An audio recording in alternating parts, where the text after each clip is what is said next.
Habib mau izin bertanya, bagaimanakah hukumnya membaca takbir ketika hendak ruku, sujud, bangun dari sujud kemudian sujud lagi, bacanya hanya lafaz Allah saja yang terdengar, dan bagaimana hukumnya, apakah sah atau tidak sholat yang dilakukan dengan takbir semacam itu? Terima kasih. Itu dinamakan bukan takbir, karena hanya Allah. Jadi Allah, Allah, bukan takbir, zikir. Lah, takbir itu dua kata, Allahu Akbar. Boleh juga ditambah dengan maksimal dua sifatnya Allah, seperti yang sudah kita bahas. Allahur Rahmanur Rahimu Akbar, ya. Atau Allahul Latifu Akbar, boleh. Itu namanya takbir. Tapi kalau hanya satu kata, yaitu menggunakan lafaz al-jalalah Allah, maka itu tidak dinamakan dengan takbir. Lah takbir untuk ruku, takbir untuk sujud, itu semua hukumnya sunnah. Sunnah. Dibaca boleh, enggak dibaca boleh. Zikir dalam sholat boleh. Zikir dalam sholat juga diperbolehkan. Maka tidak membatalkan sholatnya.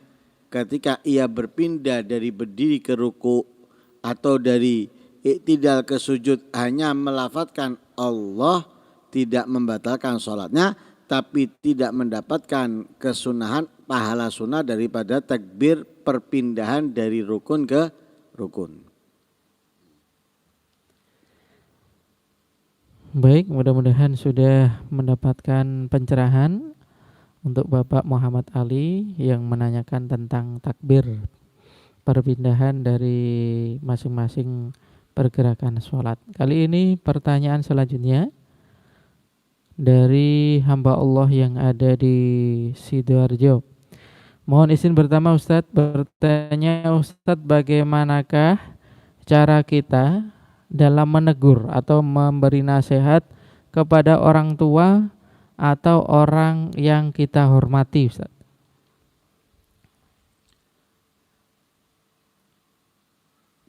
Anak ke orang tua atau murid kepada guru ketika ingin mengingatkan kesalahan bisa langsung, kalau memang keadaannya itu memungkinkan, bisa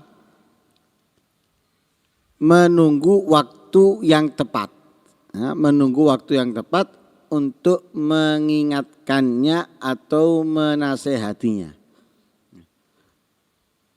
Selain waktu yang tepat, butuh juga kata-kata yang tersusun bagus agar tidak menyinggung orang tua atau guru. Khawatirnya kalau orang tua atau guru tadi tersinggung, apa yang kita sampaikan walaupun benar itu membuat menyakiti mereka dan bisa membuat mereka melaknat atau berkata buruk yang membuat kita kehilangan keberkahan atau menjadi anak yang durhaka. Nah, karena itu harus kewajiban tetap mengingatkan, menasihati kalau memang salah, tapi perlu waktu yang tepat, juga kata-kata yang bagus, yang sekiranya tidak menyinggung. Baik, alhamdulillah. Kali ini pertanyaan berikutnya masuk dari kolom komentar di channel YouTube guru kita, dari akun atau channel YouTube Pengharap Ridho Allah SWT dan Syafaat Nabi. Masya Allah namanya ya. Assalamualaikum, Habib mau bertanya, apakah ada pengganti mandi wajib ketika seseorang mempunyai hadas besar sedangkan dia dalam keadaan kondisi fisik yang lemah atau berat untuk melakukan mandi wajib? Terima kasih Ustaz. Mandi berat. Iya. Hah? Kadoen gitu.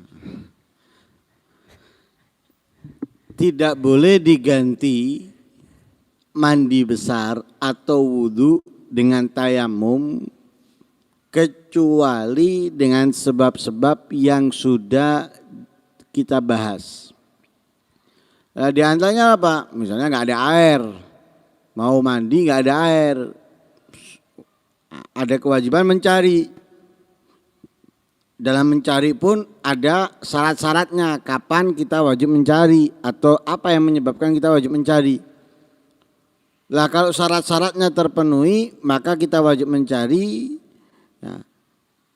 Ketika tidak menemukan, di situ kita menggantinya dengan tayamum. Nah, sama halnya wudhu. Nggak mendapatkan air, kita wajib mencari dengan dalam jarak yang sudah ditentukan. Lalu ketika nggak menemukan, maka kita boleh mengganti wudhu dengan tayamum. Itu sebab pertama, tidak ada air. Sebab yang kedua, karena sakit. Boleh kita meninggalkan mandi janabat atau wudhu dengan tayamum karena sakit. Tapi sakit apa yang bisa membuat kita mengganti mandi janabat atau wudhu dengan tayamum? Nah, tentunya sakit bila terkena air menghilangkan nyawanya, membuat dia mati. Nah, atau melumpuhkan anggota badan atau tubuhnya. Jadi air kalau dipakainya di saat itu membuat anggota badannya lumpuh. Nah, atau membuat tubuhnya lumpuh. Nah, ini boleh. Atau juga ada luka yang sekiranya kalau kena air akan menambah parah lukanya. Nah, dan semisalnya. Nah, tapi kalau hanya karena males, wegah kate adus. Nah, melihat hawanya misalnya dingin. Hawa dingin boleh mengganti dengan wudhu atau mandi besar dengan tayamum boleh. Asal tidak ada air panas atau tidak ada penghangat tubuh. Seperti mantel, selimut dan semisalnya. Kalau ada nggak boleh. Nah, karena memang dingin itu bisa membunuh ya. Nah, orang kalau mandi di tempat yang dingin, nyiram ke kepala ini, ya bahasa Jawanya tuh geragapan, seperti orang tidak bisa bernafas, kan gitu. Nah, kalau pas dingin kan gitu ya. Nah, gini ya mandi. Nah, tapi kalau ada penghangat ruangan atau ada air hangat seperti godok masak air atau pakai water heater, ya maka nggak boleh dia mengganti mandi janabat atau wudhu dengan tayamum, nggak boleh. Nah, jadi walhasil kalau males tetap wajib mandi dengan air. Baik, alhamdulillah. Mudah-mudahan bisa memberikan jawaban untuk Bapak yang bertanya tadi, atau mungkin Ibu atau mungkin saudara dengan akun yang cukup panjang namanya tadi. Baik, pertanyaan selanjutnya dari WhatsApp ya kali ini. Assalamualaikum Ustadz, mau bertanya, mohon maaf ada 2 pertanyaan. Pertanyaan pertama, bagaimanakah yang dimaksud dengan Fatihahnya seorang makmum itu ditanggung oleh imam?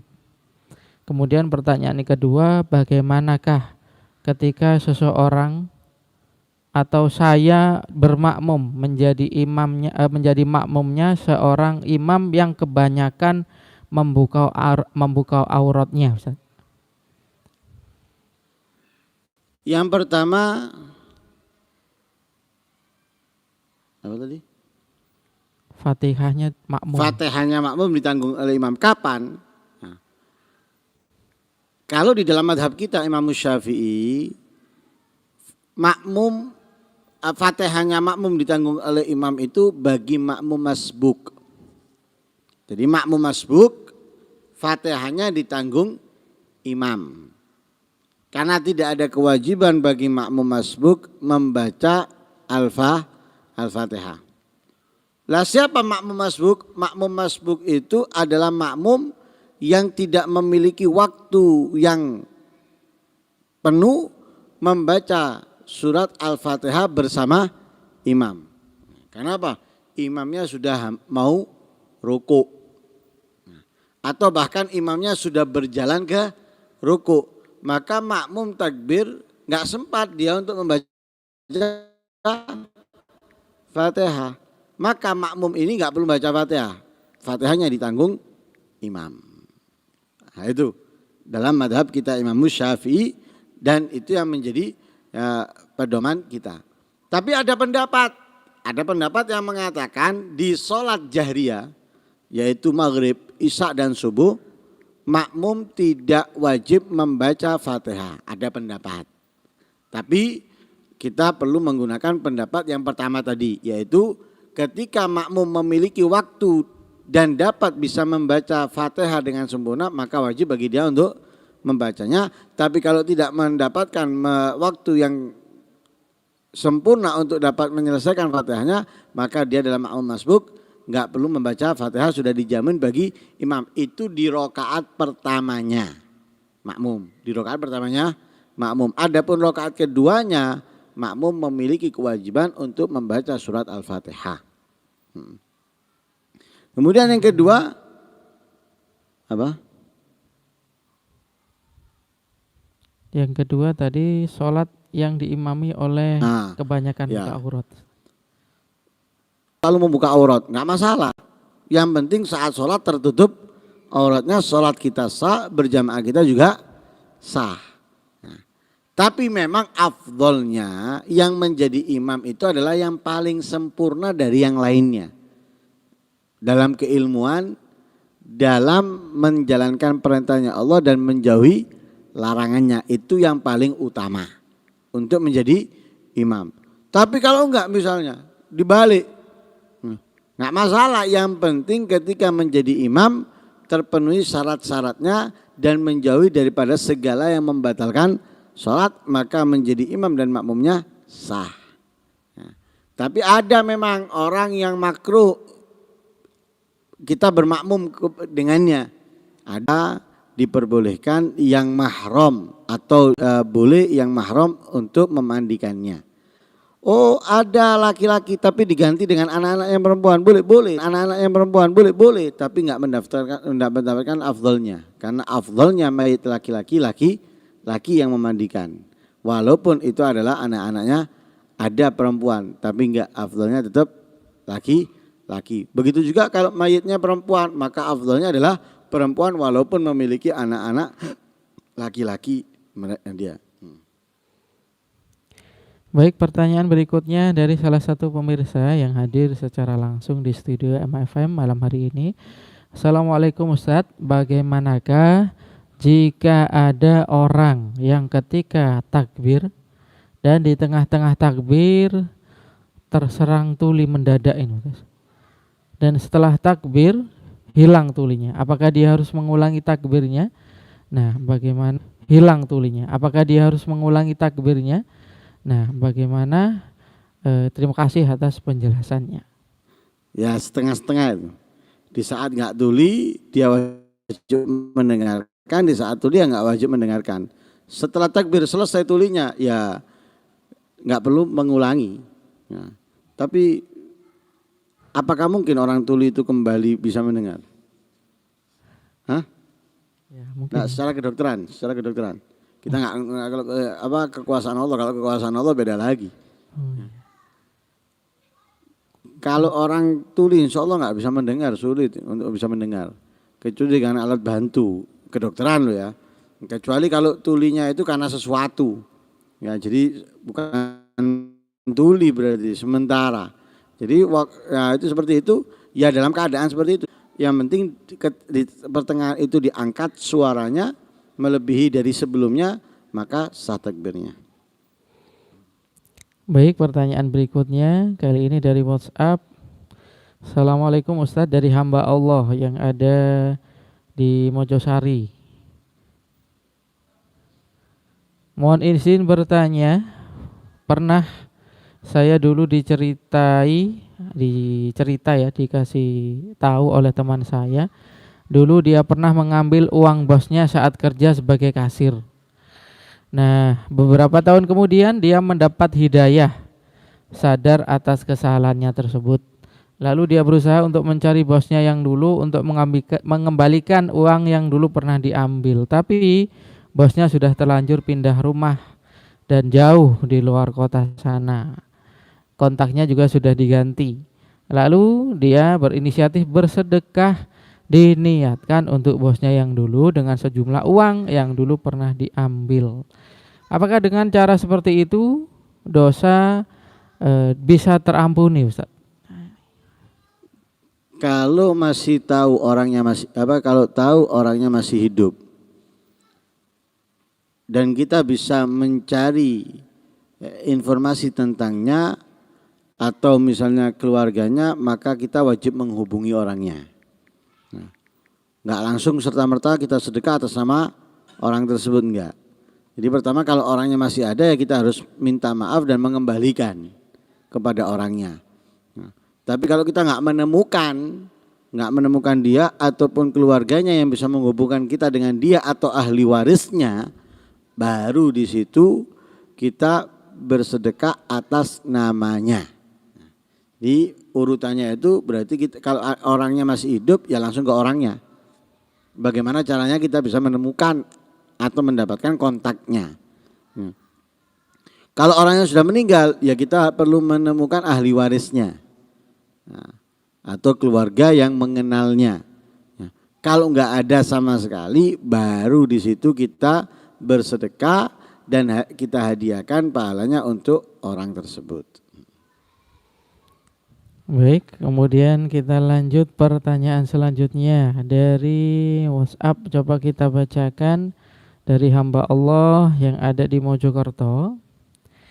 Mohon izin bertanya, Ustadz, apakah seorang perempuan dewasa boleh menjadi imam kepada makmum anak kecil yang belum balik, Ustadz?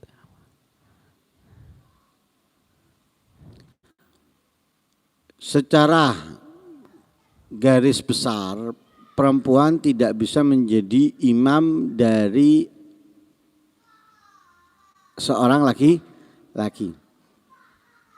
Kalaupun sekalipun laki-lakinya tadi belum balik, sudah tamyiz, sudah mumayyiz, menjadi makmumnya perempuan yang dewasa, tidak sah sholatnya anak tersebut. Walaupun dia belum balik.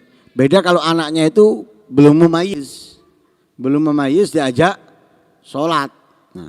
Nah itu nggak masalah. Karena apa? Sholatnya ya belajar sholat lah. Tapi kalau sudah memayyiz sholatnya itu sah.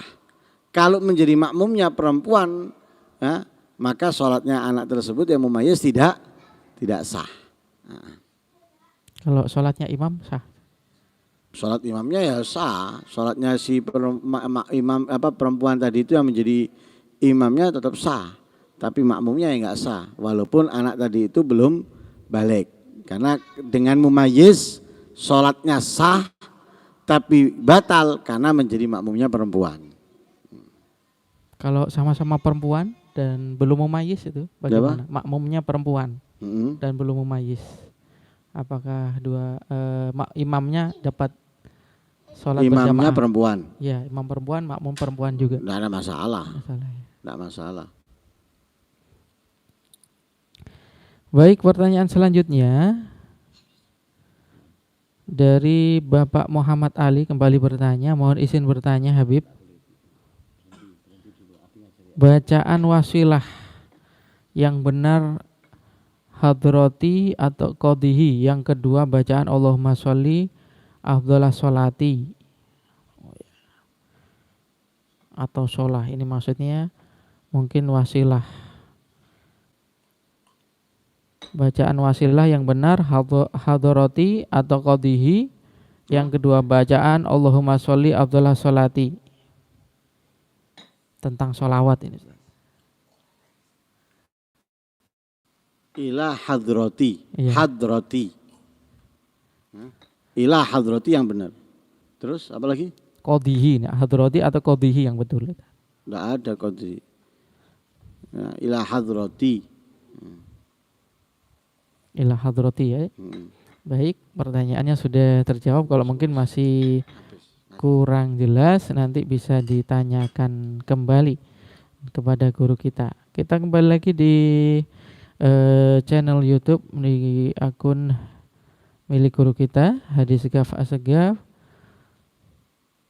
Ada beberapa pertanyaan yang sudah masuk melalui kolom komentar.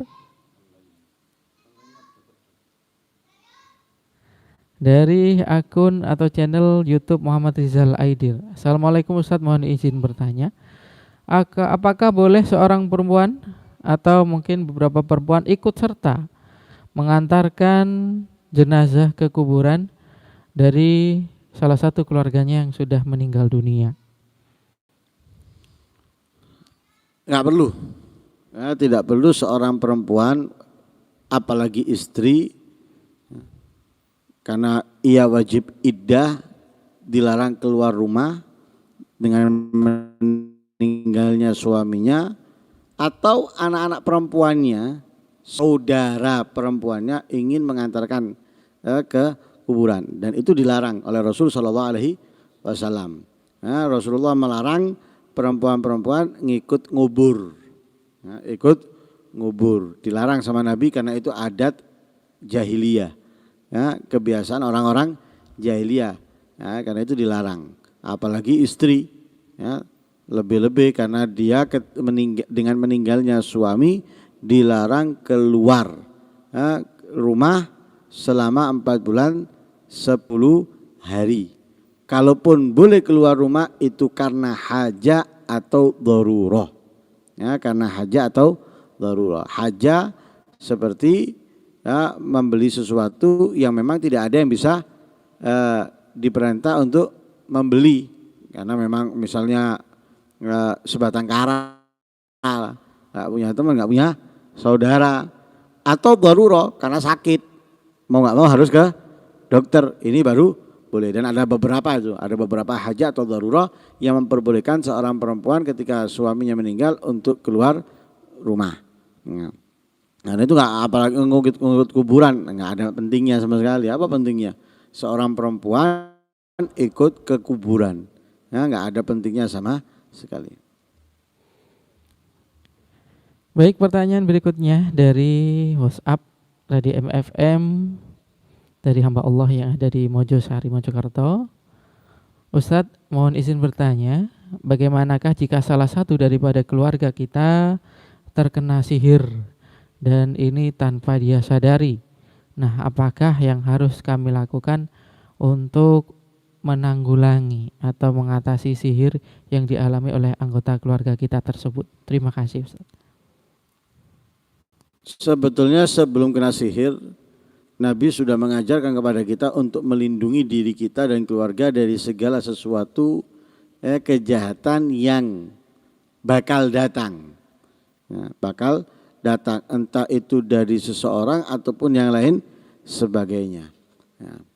Karena itu dengan wirid-wirid, zikir-zikir yang sudah diajarkan oleh Rasulullah untuk kita baca setiap harinya, yang sudah menjadi simpel, mudah bagi kita tinggal membacanya, seperti wirdul latif, wirid sakran, dan wirid al-Imam Nawawi, begitu juga Hizbun Nasr, Al-Habib Abdullah Al-Haddad, Hizbul Bahar, dan yang lain sebagainya. Ini dapat melindungi kita dari segala keburukan, kejahatan, baik itu dari manusia, jin, dan binatang buas, ya, dan segala macam kejahatannya.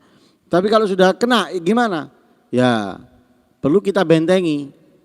Nah, kalau sudah kena perlu kita bentengi agar tidak menjadi tambah parah, ya, agar tidak semakin parah. Dan juga bisa menghilangkan, ya, juga bisa menghilangkan. Ya, itu baca Ratibul Haddad atau Wirdun Nawawi atau Wirid Sakran atau juga Wirdul Latif dan lain sebagainya. Baca agar sihir yang ada itu tidak berguna, alias walaupun ada tapi enggak membahayakan sama sekali, atau juga bisa keluar, kemudian dia akan menjadi semakin kuat.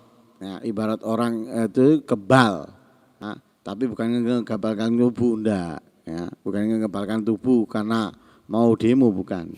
Ya, jadi kebal dari kejahatan yang akan datang kepadanya.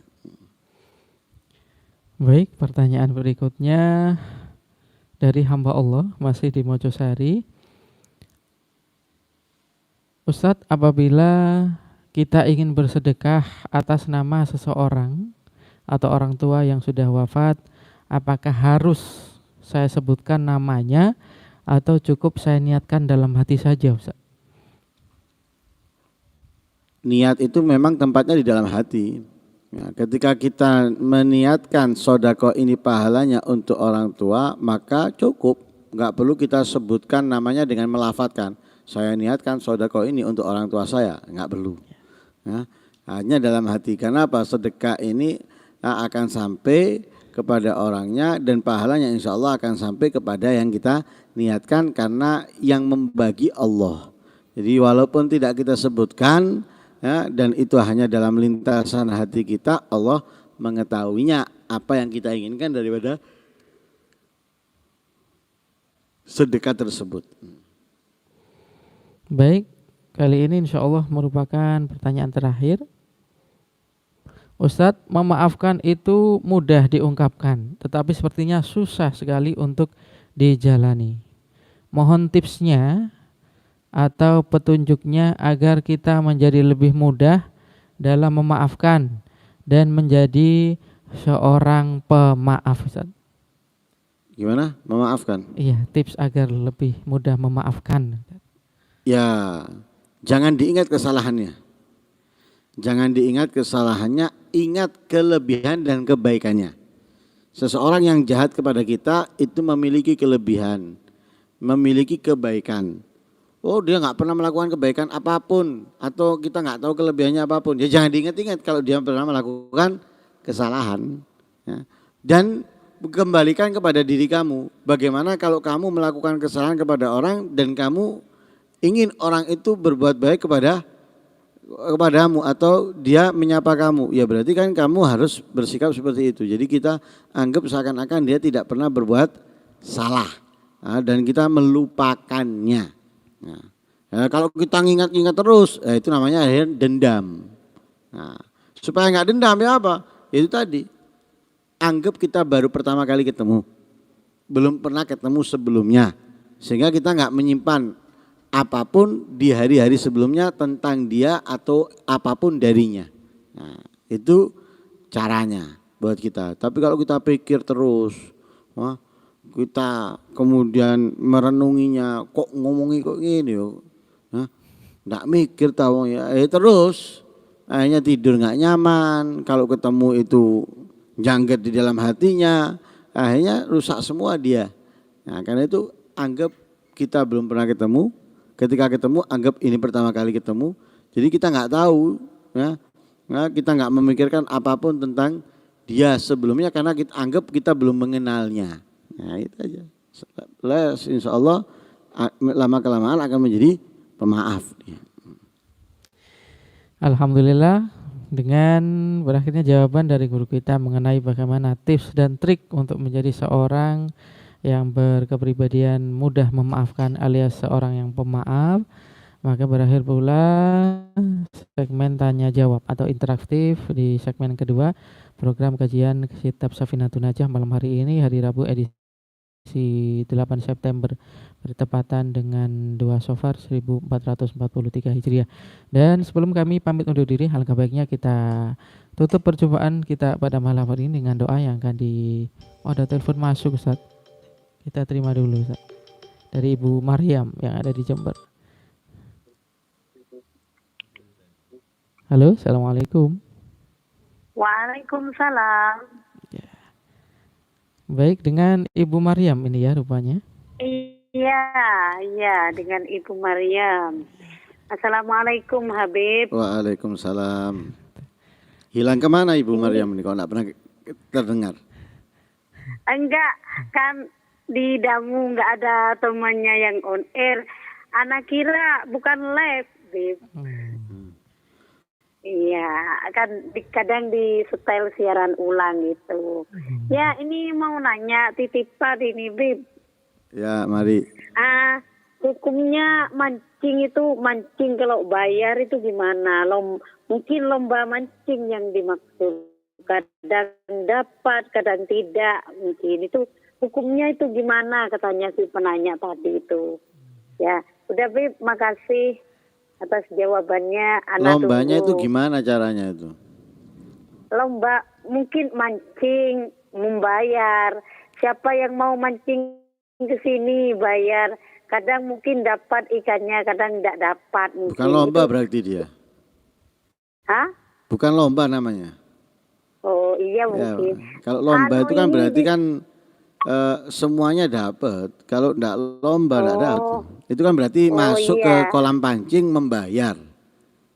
Iya, membayar. Itu katanya orang itu hukumnya gimana? Ini dititipin orang ini, Habib. Ya, makasih ya, Bib. Assalamualaikum. Waalaikumsalam warahmatullahi wabarakatuh. Ya gimana enggak jelas ya Pak, gimana lomba itu? Iya, ada semacam pendaftaran, Ustaz. Kemudian sekarang ada 10 orang. Setiap orang bayar 100. Iya. Bayar tadi buat apa? Untuk hadiah biasanya. Nah, ketika sekarang ada perlombaan ya seperti mancing dan semisalnya, kalau misalnya semua peserta membayar, maka itu haram. Karena itu seperti judi. Ya, jadi seperti taruhan itu. Jadi ini ngasih. Siapa yang menang atau mendapat paling banyak, dia adalah pemenangnya. Lomba seperti ini haram. Karena setiap peserta membayar. Tapi kalau misalnya dari 10 peserta ada 1 atau 2 tidak membayar. Berarti kalau 10 orang 9 bayar 1 enggak. Atau 8 membayar 1 tidak. Ya ini enggak masalah. Ini boleh. Ya, ini boleh. Kecuali kalau misalnya lomba semua bayar tapi hadiah bukan dari bayaran itu. Panitia menyediakan hadiah bukan dari uang pembayaran dari setiap peserta. Nah, mungkin setiap peserta bayar tapi hadiahnya bukan diambilkan dari uang itu. Nah, dari orang lain yang akan memberikan hadiah bagi pemenang. Lah uang tadi ya panitia nggak tahu buat apa. Nah, ini nggak apa-apa. Kenapa? Setiap peserta tidak membayar untuk hadiah, melainkan mereka membayar untuk yang lain. Mungkin untuk makanan atau minuman yang diminum di saat perlombaan, nah, dan yang lain sebagainya. Tapi hadiah dari orang lain, nah itu nggak masalah.